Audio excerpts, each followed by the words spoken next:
Mapagmahal ang naming buhay, kami po ay patuloy na lumalapit at nagtitiwala sa iyo.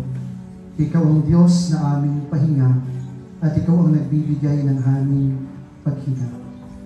Panginoon, sa oras na ito, kami po ay nagpapasalamat sa biyaya ng paglilingkod ng mga kabataan na ito. Nagpapasalamat kami, O Diyos, na patuloy silang nagbibigay ng sarili para maipahayag ang iyong kabutihan at ang iyong kadakilaan. Sa oras na ito, Panginoon, kami po ay humihingi ng iyong pagbabasbas para sa aming mga facilitators na ito na magpapadaloy ng 4 na araw ng youth camp ng aming mission station.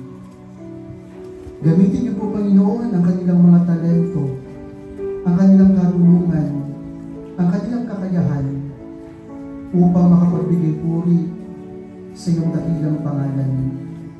Ipagkaloob niyo po sa kanila, Panginoon, ang inyong karunungan upang ang kanilang gagawin, ang kanilang mga gawain ay naaayon sa iyong kalooban.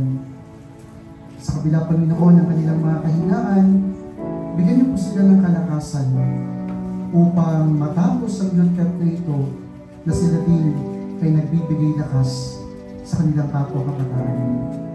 Pagpalain niyo po, Panginoon, ang kanilang mga buhay, pagpalain niyo po ang kanilang mga pamilya, at nawa ang youth camp na ito ay maging muling pagpapala sa kanila.